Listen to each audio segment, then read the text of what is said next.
9月25日，我国官媒新华社的消息显示，经过我国不懈努力，在加拿大当地时间9月24日，渥太华当局终于低头，终止向美国引渡我国公民，不再以莫须有的理由继续扣押孟晚舟女士。在笔者写下这段文字时，孟晚舟女士已经在回国的飞机上。整件事情的起因，相信很多人早就耳熟能详，而华为所代表的 5G 体系对于美国监听网络的实质性摧毁，也有很多资料在网上可供查找，这里不做赘述。但整个事件本质上已经凸显出了美国人的自信心和进取心已经消失，既害怕竞争又无能创新。在当前这个大争之势，这种精气神一丢是相当致命的。需要注意的是，对于孟晚舟女士的遭遇，是加拿大司法机构在长达3年的时间里，故意使用司法程序漏洞，强制扣押我国公民，这与绑架无异。在整个绑架期间，美国方面多次派人逼迫孟晚舟女士认罪，并诱惑称只要你认罪，我们就会放人。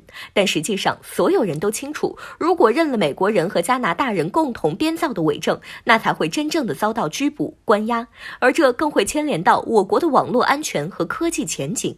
有观察人士指出，孟晚舟无罪获释并成功回国，本质上是因为背后有一个强大的祖国。法国的阿尔斯通公司同样经历了华为的遭遇，后者是欧洲电力设备、轨道交通领域的龙头老大，但是强大的实力和技术的领先挡住了美国企业的开发市场。最终，美国悍然跨国抓捕阿尔斯通创始人皮耶鲁齐，最终以极低的价格强制收购了阿尔斯通。双方结局的唯一区别是，阿尔斯通创始人皮耶鲁齐背后站着的是一个以投降而闻名全球的法国。外界都很清楚，加拿大表面上是美国的同盟，但更多的却像是一个附庸国，而加拿大敢于违背宗主国的意思，向我国做出无异于投降的行为，这一点是相当值得玩味的。再联系到前不久，美国想要在五眼联盟中降级加拿大和新西兰的情报级别，或许就是一个特别的信号。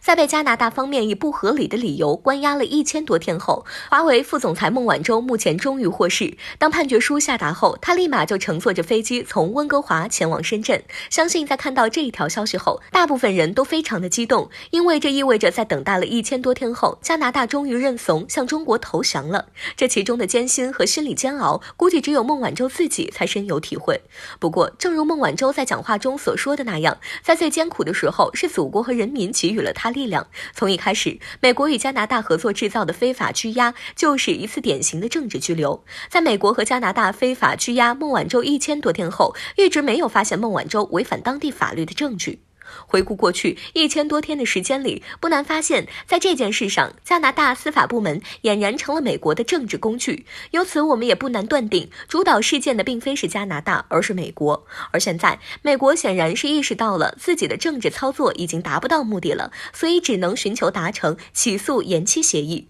毫无疑问，这其实就是给自己找个台阶下。毕竟，由始至终，美国就没有什么理由指控孟晚舟。在事件调查中，事实已经帮孟晚舟否认了美国所说的犯罪事实。从加拿大迅速停止引渡这一事实来看，加拿大实际上也扮演了一个二五仔的角色。如今，美国批准加拿大停止引渡，加拿大就立即采取行动，也就是说，加拿大方面根本就不想参与到中美的政治斗争中。同时，这也说明了中国现在确确实实的强大了起来，不论是在贸易战也好，还是科技战也罢，美国在其中都没有捞到好处，为此使出了这么一招。但看到不奏效后，现在又急切的想与中国改善关系，走出自己的经济危机，所以才不再坚持下去。假如说美国在对华的贸易战、科技战中全面胜利的话，那孟晚舟必将无法回归。好在最后的结局是美国双输。现在在面对中美竞争的新一轮起点时，相信美国会对中国的2大清单，还会有一些领域的政策会放松，中国也将迎来更多的机会。虽然胡锡进也说这对国际关系来说是颠覆性的，但是这并不意味着我们就能够放松下来。必须认识到，我们不能寄希望于别人，不论是芯片还是操作系统，都要自己去做。想要立于不败之地，那就必须坚持在核心领域有所突破。台防务部门近日提交了一份海空战力提升计划采购特别条例的草案，其中该草案中提到的雄升飞弹引起了外界的注意。虽说台军方并未对此说明弹类种型，但各方普遍认为这就是被台方鼓吹了10多年的雄风2E对地攻击巡航导弹。多年来，该导弹一直被台方称之为台版战斧，是台军方打着反制大陆的旗号自制的。如今在两岸关系持续紧张之际，难道台军方真的要打算让该导弹亮出真身了？目前，台相关媒体爆出了雄风2E型导弹车的照片，而据了解，该导弹的早期型号，也就是雄风1号反舰导弹，早就大约20年前就已经小批量生产部署了。按照媒体所说，该导弹的射程尽管只有600公里，但是足以具备对大陆纵深战略打击的能力。雄升飞弹系统由于是雄风2E系列增程型的最新型号，射程可达到1200公里。对于雄风2E导弹车的照片，台军的态度是不予评论，但岛内所谓的军事专家却非常兴奋，认为这个武器对于实现所谓的有限反击能力是至关重要的。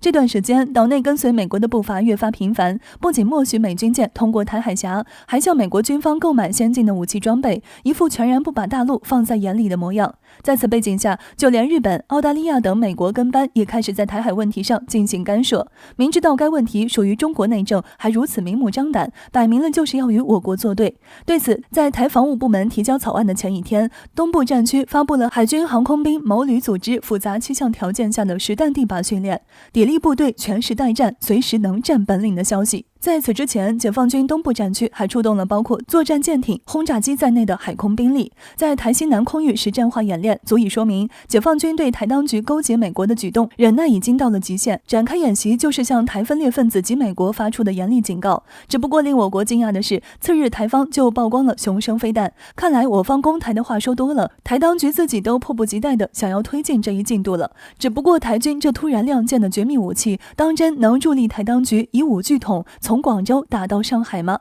在台地区引爆冲突，至少在分析看来无异于送死。台海相当于中国大陆的家门口，解放军早就家门口方圆几百里甚至更多的地方部署了东风导弹，真要到战时，整个台地区都必然在我军导弹射程范围内。再者，我国国防部、外交部早就明确指出，民族复兴、国家统一是民之所向，是大势所趋。在中华民族的历史长河上，这么点台分裂实力的谋独行为，能掀得起多大风浪？到目前为止，我方的警告说白了，就还是在给台当局醒悟的机会。可台当局要是当成我国是软弱，惹不起也不认怂，那可就是大错特错了。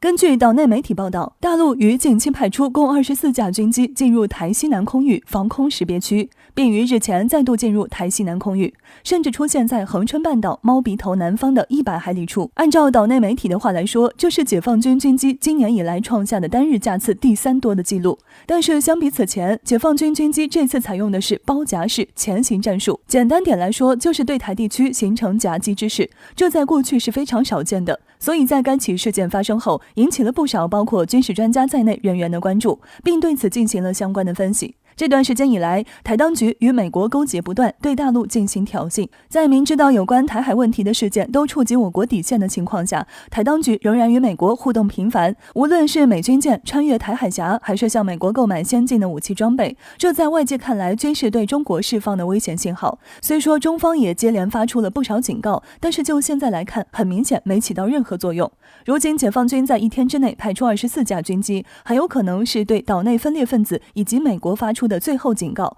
就如军事专家所说，这或许是解放军未来武力攻台的标配。在专家看来，由运8干扰机进行攻击性电子作战，从而掩护歼16等战斗机夺取制空权，为什么偏偏是歼16？值得一提，据说在今年的珠海航展上传出了歼16D 的相关消息，称该战机可以跟美国的 EA-18G 相匹敌。除此之外，就连之前被外界传得最凶的中国神秘的降龙无人机，以及已经公开的大型超音速无人机无侦8，也很可能会亮相今年的珠海航展。当然了，这也只是传言，到目前为止并没有得到官方的证实。但倘若消息属实，那么这无异于更加凸显出了解放军武力攻台的超强实力以及密集准备。我国向来不希望以武力解决问题，但这并不能代表中国就好欺负。随着国际局势的持续紧张，以及中美之间越发恶劣的的关系。哪怕事态发展到现在，我国其实还是希望能够以对话的方式解决国与国之间的矛盾，可涉及台海问题就必须得另说了。